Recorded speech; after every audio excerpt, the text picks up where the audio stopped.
guys, my name is Anirudh Vats and welcome back to my channel Delhi वाला हूँ। So guys, आशा करता हूँ कि इस फ्लड के समय में, इस डिफिकल्ट टाइम में आप सभी लोग बहुत ज़्यादा सेफ होंगे और ठीक ठाक होंगे।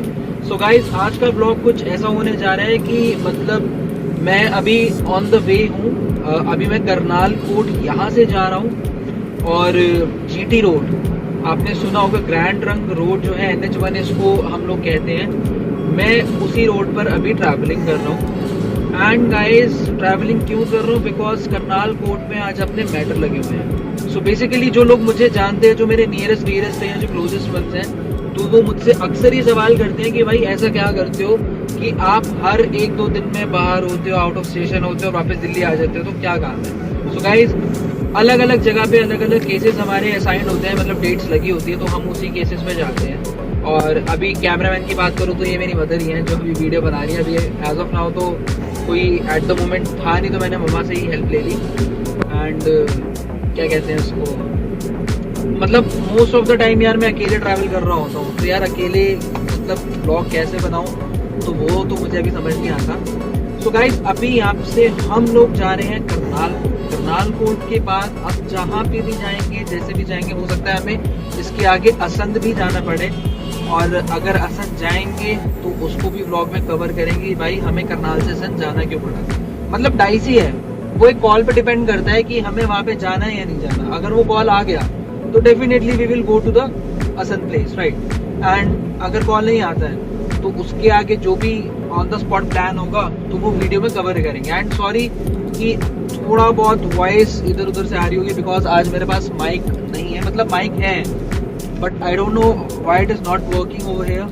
मैंने बहुत ट्रिक्स कर लिए, ट्राई कर लिया, लेकिन ये काम नहीं। सो गाइस, आज के हमारे चीफ गेस्ट होने वाले हैं, वो आपको अभी थोड़ी देर में पता लग ही जाएगा, तो बने रहना इस ब्लॉग के एंड तक और लाइक कमेंट करके जरूर मुझे बताना कि ये ब्लॉग आपको कैसा लगा। सो गाइस, बहुत बेसब्री से इंतजार रहेगा आप लोगों का कि आप लोग क्या सजेशंस देते हैं, क्या कमेंट करते हैं, एंड होप्स हो कि मैं सभी के रिप्लाई करूँ।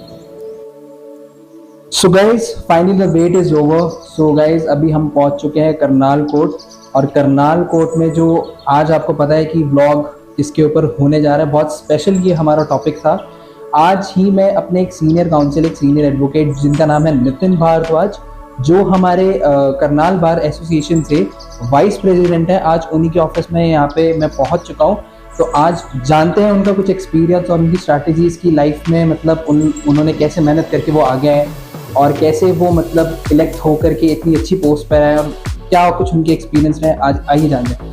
सो first of all, very good afternoon. Welcome Anirudh, please have seat. Thank you sir. So sir, बताना चाहूँगा कि अपना चैनल है यूट्यूब का दिल्ली वाला हूँ नाम से जी। और सर, दिल्ली से हम लोग आपके लिए, मतलब अपने व्यूअर्स के लिए एक बहुत, मतलब आपकी राय लेने आए हैं, हम आपके अनुभव जानने आए हैं कि क्या कुछ करके आप इतनी आगे आए और कैसे कैसे करा। सर एक बार प्लीज आप सबको बताइए। सबसे पहले सभी को मेरा नमस्कार, और अनिरुद्ध जी का भी मैं बहुत बहुत धन्यवाद करता हूँ कि उन्होंने मेरे को इस लायक समझा कि मेरे को इंटरव्यू के लिए उन्होंने सोचा कि भाई हाँ, इनसे कुछ पूछना चाहिए। तो अनिरुद्ध जी, मेरा तो ये मानना है कि लॉ में आपके पास तीन चीज़ें बहुत ज़रूरी हैं। First one is hard work. आपको जितना आप स्टडी करोगे, the more you will study, the level of your confidence will raise day by day. क्योंकि आपके पास इस प्रोफेशन में सक्सेस होने के लिए सबसे बड़ी ज़रूरत जो है वो आपकी नॉलेज की है। अगर आपको नॉलेज है और अगर आपको प्रॉपर नॉलेज है, you can guide your client in a proper way. और उसी वजह से जब आपका उसका रिजल्ट आएगा तो आप देखेंगे मार्वलस आएगा। और जो आपके फर्स्ट क्लाइंट को आप रिस्पॉन्स देंगे, जैसे आप क्लाइंट्स को देंगे डे बाय डे, वो क्लाइंट्स भी आपको रिकमेंड करेंगे।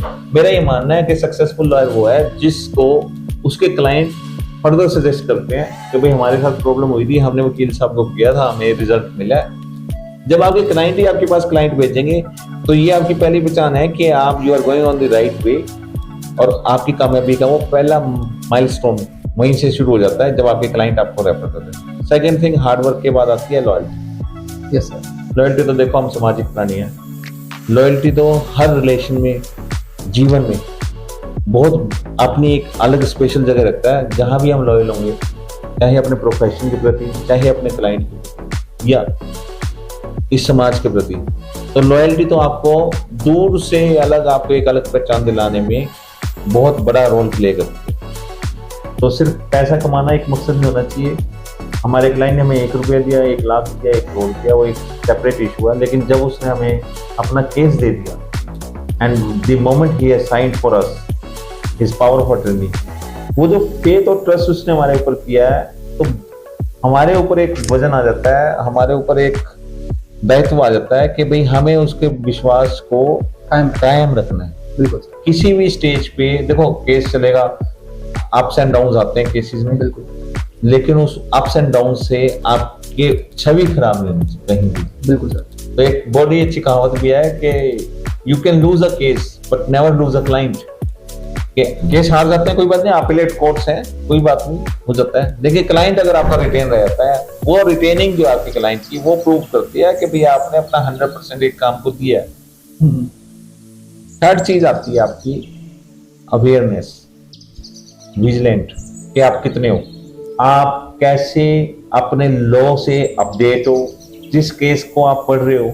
मैं तो यंगस्टर्स लॉयर्स को एक बात कहना चाहूंगा, before drafting a case you must go through the relevant judgments on the said topic, कि उसके ऊपर क्या हमारी साइटेशंस हैं, कौन से रेलेवेंट टॉपिक्स हैं। अगर आप उसके ऊपर ध्यान दोगे तो आपकी ड्राफ्टिंग बहुत अच्छी होगी।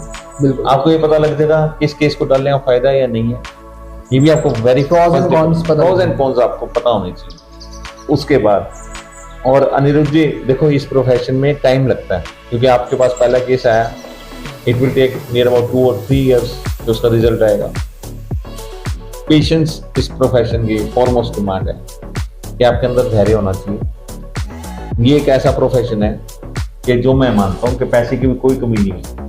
अगर आप चाहते हो कि आप मतलब अपने आप को, आपकी कोई लेवल अचीव करना है और आप फाइनेंशियली भी बहुत ज़्यादा सिक्योर होना चाहते हो, तो ये प्रोफेशन बहुत अच्छा है। बट हर प्रोफेशन का एक टाइम स्पैन होता है कि इतने बाद आप चमकना शुरू हो जाते हो, लेकिन इस प्रोफेशन में चमकने के बाद कोई सीमा नहीं है। लास्ट टाइम तक आप कितने अच्छा काम कर सकते हो, मतलब ये एंडलेस है सर, एंडलेस जॉब। मैं तो कहता हूँ लर्निंग एंड एडवोकेसी बहुत सारा एंडलेस जॉब।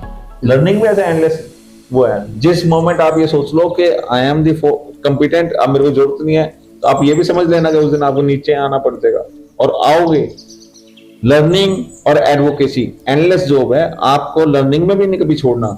आपको अपने आप को जितना आप अपडेट करो, अपडेट करते हो ना, आप अपने फोन्स को अपडेट करते हो। Yes sir. आप कहते हो कि ये भाई अब आउट ऑफ डेट हो गया, मेरे को अब अपडेट करना है, तो आप समझ लो ना, प्रकृति का नियम है चेंज। जैसे कि सर बता रहे हैं कि मतलब एडवोकेसी एक ऐसा प्रोफेशन है जिसमें नेम और फेम आप एंडलेस यहाँ पे कमा सकते हो, पैसा भी सर एंडलेस ही हो गया है। एंड सर वो कहावत मुझे याद आ रही है कि मतलब एक आई डोंट नो, मतलब मुझे एग्जैक्टली रिमेम्बर नहीं है, एक साइंटिस्ट ने कहा था कि never stop learning, it will make you brilliant. So sir अच्छा, मैं एक चीज आपसे ये भी पूछना चाहता हूँ कि सर जैसे आपने लॉ जब करी जी, एंड सर जो अभी आज के टाइम पे जो स्टूडेंट्स या जो यूथ्स है वो लॉ कर रहे हैं, तो उनके लिए आप क्या एडवाइस देना चाहेंगे कि जिसके थ्रू वो एक अच्छे एडवोकेट बन पाए और उनकी मतलब जो रिजल्ट है, जो मतलब कॉलेजेस की, यूनिवर्सिटीज के रिजल्ट होते हैं वो बहुत ब्रिलियंट आए? मैं तो ये कहता हूँ, देखो सबसे बढ़िया है कि from the very first year of my law I participated in state level moot court competitions, second year also and third year also at national level moot courts, debates and quiz. I have participated continuously for 3 years. I never missed an opportunity to represent myself or to get a chance to explore something which was going to benefit me in long run in my profession. तो मैं आप सभी जितने भी students हैं, मैं तो एक बात सजेस्ट करूंगा कि देखो nowadays colleges are organizing moot competitions, I think on regular basis. Yes sir. You must participate in those competitions. That is one of the thing which will excel you, which will sharpen you in your profession. Second thing is learning. Sir. इस profession में अनिरुद्ध जी वही आदमी कामयाब होगा जिसको इस profession से प्यार हो। बहुत बढ़िया। जब आप किसी सेक्शन को पढ़ते हैं, देखो आप एक पढ़ते हैं, आपके ना पढ़ने के 2 तरीके होते हैं किसी भी बच्चे के। एक वो पढ़ता है एग्जाम को क्लियर करने के लिए, सेकंड पढ़ता है वो इंटरेस्ट। जब आप जिज्ञासा से किसी भी चीज को ग्रैब करोगे ना, तो वो आपको बहुत लॉन्ग टर्म तक आपकी मेमोरी में सेव हो जाएगी। बिल्कुल सर। तो आपका उसके साथ अटैचमेंट होना, आप अपने आप को क्या प्रेजेंट कर सकते हो, आपको ये पता होना चाहिए कि भाई मेरे पास BNS आया है, इसमें 23 चैप्टर हैं या कितने चैप्टर हैं, कितने सेक्शन इंक्लूड हुए। देखो अब ये जैसे अब IPC का मैं एक फॉर एग्जांपल दे रहा हूँ, नाउ डेज IPC तो हम भारतीय न्याय संहिता के रूप में चेंज देख रहे हैं, जनवरी 2024 से एप्लीकेबल होगी, इम्प्लीमेंट होगी। अब उसमें हमें 3 चीज बड़ी सिंपल सी है, बच्चों को पता होनी चाहिए कि इसमें क्या हुआ है। इसमें 3 चीज हुई हैं, some sections are added, some sections are deleted and some sections are merged। 3 ही चीज हुई हैं। Almost the sections are old. क्या हुआ है, कुछ ऐड करे हैं, कुछ डिलीट हुए हैं या कुछ मर्ज कर दिए हैं। तो अब जैसे मर्जिंग का एक एग्जांपल आपको दे दूं मैं, हम पढ़ते थे criminal breach of trust 405 to 409। Okay. अब उन सेक्शंस को हम एक ही सेक्शन में पढ़ लेते हैं 316 में, BNS में 316 क्लॉज 1 क्या कहता है, क्रिमिनल ब्रीच ऑफ ट्रस्ट 405 वाला। 5 क्लॉज क्या कहता है उसका, 316 का, वो सीधा 409 को रिप्रेजेंट करता है। तो ये एक मर्ज कर दिए, 5 सेक्शंस को एक में ही कर दिया, एंड दैट्स गुड कि आपको ज्यादा उलझने की जरूरत नहीं है, एक ही सेक्शन में आपको पता है कौन सा बटन कम कर दिया, बटन कम कर दिया, सेक्शंस कम हुए हैं तो निश्चित रूप से। और लॉ एक इतना इंटरेस्टिंग फील्ड है कि आपको लॉ की नॉलेज हो, तो मैं तो ये कहता हूँ जैसे हमें कहते हैं ना स्विमिंग आनी चाहिए, हमें मार्शल आर्ट आनी चाहिए, मैं कहता हूँ कि कंपल्शन होनी चाहिए at least some of the bare sections जो डेली रूटीन में हमारे काम आते हैं, they should be taught in classes, in normal classes. मैं तो कहता हूँ इवन 10th और 12th स्टैंडर्ड में अगर हम इनको इंट्रोड्यूस करें ना कुछ सेक्शंस को, तो ये जो हमारे टीनेजर कई बार क्राइम में इन्वॉल्व हो जाते हैं, ये कभी भी नहीं होंगे। क्यों? उनको सेक्शंस पता नहीं होते, उनको उसके कॉन्सिक्वेंसेस पता नहीं है बच्चे को कि मैं ये काम करूंगा इसका क्या परिणाम हो सकता है, मेरे को क्या फेस करना पड़ेगा, कितने साल की इसमें इम्प्रिजनमेंट हो सकती है। अगर ये चीजें हम एज अ बेसिक एजुकेशन अगर डाल देंगे टीनेजर्स के लिए, एक सब्जेक्ट मतलब लॉ का भी छोटा सा एक जिसमें BNS के कुछ सेक्शंस और रेफरेंस जो हमें पता है कि क्या होता है टीनेजर्स में थोड़ा वायलेंट होगा। बिल्कुल बिल्कुल। तो ऐसे ऐसे सेक्शन अगर उसको बता दी जाए कि you must be kept yourself confined to this area, जैसे बाहर नहीं जाना, बाहर जाओगे तो BNS एप्लीकेबल है। तो ये आपको ये अवेयरनेस, देखो कानून क्या करता है, कानून आपको 2 तरीके से आपकी पर्सनालिटी डेवलप करता है। एक, आपका कॉन्फिडेंस लेवल बढ़ता है, दूसरा आपके अंदर फीलिंग ऑफ सिक्योरिटी आती है। अब आपके साथ कोई कर रहा है, असॉल्ट कर रहा है, कोई इंटिमिडेट कर रहा है, and you are having the knowledge कि भाई ये these are the punishable offences, तो आप सिक्योर फील करोगे कि भाई मेरे को पता है, I call the police and necessary proper action will be taken against him, है ना। तो क्या होता है, क्राइम भी अगेंस्ट आप देखेंगे तो क्राइम ऑलमोस्ट किसके साथ होता है, इनोसेंट्स, जिनको पता नहीं होता, मासूम होते हैं बेचारे।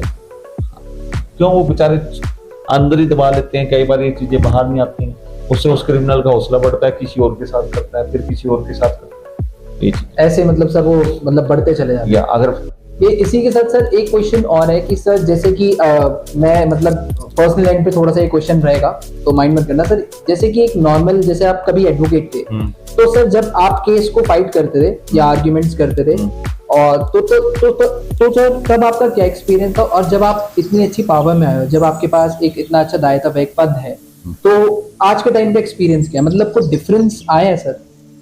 ये एक बार आप और बताइए सर। मैं तो आपको एक बात कहता हूँ, देखो a man should be God fearing, भगवान से डर के अगर आप रहते हैं तो आप एक सीमित उसमें रहते हैं। और ये सब नेम और फेम तो देखो अपने हार्डवर्क तो है, लेकिन कहीं ना कहीं ऊपर वालों की और लोगों की बड़ी दुआएं होती हैं, बिल्कुल उसी वजह से मिलता है। आदमी तो देखो मैं वो ही 10 साल पहले भी था, आज भी वही हूँ भाई। जैसे कहा है ना, तुलसी जी ने एक बात कहा कि तुलसी नर का क्या बड़ा, समय बड़ा बलवान। टाइम बहुत बलवान होता है। आपका टाइम अच्छा है तो देखो आप शाइन करोगे। टाइम अच्छा लाना हमारे हाथ में जरूर है। हमारा भाग्य क्या है, आज का हमारा कर्म, कल का हमारा भाग्य है। अगर आज अनिरुद्ध जी मेहनत कर रहे हैं and he is going through all the sections और बड़े अच्छे तरीके से, तो मैं इतना एश्योरेंस दे सकता हूँ कि अनिरुद्ध जिस दिन फर्स्ट डे अपीयर होंगे कोर्ट में, उस दिन अनिरुद्ध एक अपनी पहचान छोड़ के बाहर निकलेंगे। जब आप किसी कोर्ट में खड़े होते हैं ना, तो आप ये मत सोचो कि आपको सिर्फ एक जज साहब सुन रहे हैं या वो साथ वाले वकील सुन रहे हैं, वो नहीं सुनते। आपको कोर्ट का स्टाफ भी सुनता है, पीछे खड़े क्लाइंट्स भी सुनते हैं, और जो एडवोकेट्स हैं वो भी सुनते हैं।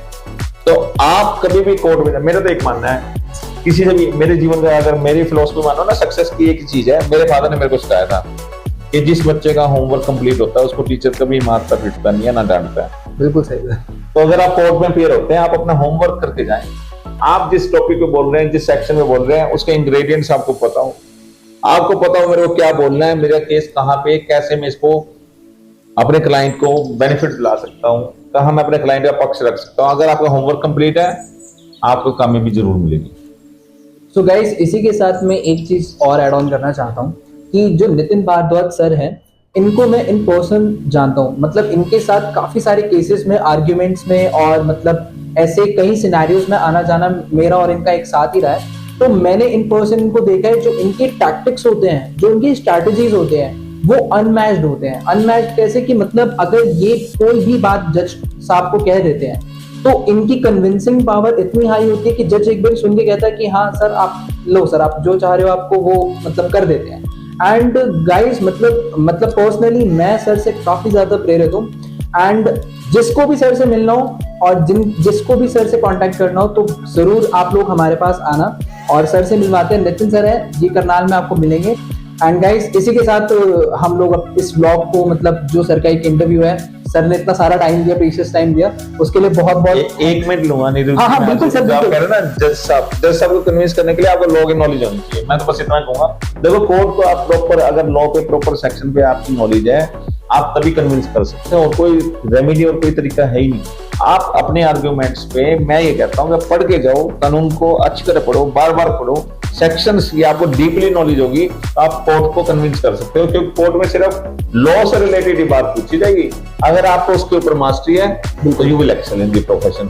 तो मैं अनिरुद्ध जी के लिए शुभकामनाएं देता हूँ कि जीवन में बहुत अच्छे वकील बने और अच्छे एक भारतीय नागरिक होके इस देश के लिए अपना योगदान दें। सर, इसके लिए तो बस आपका आशीर्वाद चाहिए। ठीक है, thank you sir for your precious time sir, video again sir. Thank you. So guys, जो अभी इंटरव्यू लिया था वो तो देखो खत्म हो गया है। आज हमारे चैनल पे जो स्पेशल गेस्ट थे नितिन भारद्वाज सर, जो करनाल बार एसोसिएशन से वाइस प्रेसिडेंट हैं, उनसे आज हमारी मुलाकात हुई थी। काफी सवाल जवाब हुए, सर ने काफी टिप्स एंड ट्रिक्स हमारे साथ शेयर करे।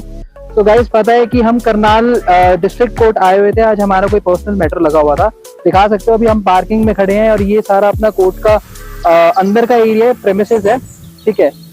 तो अब यहाँ से हम लोग चलने की प्लानिंग कर रहे हैं। तो आपको मैंने बताया था कि भाई हमारा जो अगला सीन है वो एक कॉल पे डिसाइड है कि हम लोग असम जाएंगे या नहीं जाएंगे। सो अभी तक तो वो कॉल नहीं आया, तो अभी गाड़ी को रिफ्यूल के लिए लेके जा रहे हैं, और अगर कॉल तब तक आ जाता है डेफिनेटली तो फिर हम असम जाएंगे, असम जाके काम करेंगे। एंड अगर कॉल नहीं आता है तो आपको पता है, जो मतलब मेरा एंसेस्ट्रल टेम्पल है, वत्स एंसेस्ट्रल टेम्पल, प्राचीन लक्ष्मी नारायण मंदिर, तो हम वहां पे स्टे करेंगे और वहां पर क्या होता है उस चीज को भी हम रिकॉर्ड करके इस पूरे ब्लॉग में डालेंगे। सो गाइस, बने रहा। तो बताया था कि यार सारा का सारा जो प्लान है ना, जो हमारा डिसीजन है, वो एक कॉल पर निर्भर करता है। और ये एक कॉल इतनी इंपॉर्टेंट थी कि इससे हमारा डिसाइड हो जाता कि हम असम जाएंगे या नहीं जाएंगे। तो गाइज, वो जो कॉल है वो आ गई थी हमारे पास, और वहां से ही मतलब मना हो गया कि भाई रहने दो, अभी मत आओ, और अभी इतना कोई जरूरी काम भी नहीं था। सो गाइज, अगर असम जाना होता राइट, तो डेफिनेटली मैं अपने एंसेस्ट्रल टेम्पल, जो मतलब ये जो मेरा घर है, यहाँ पर मैं स्टे करता।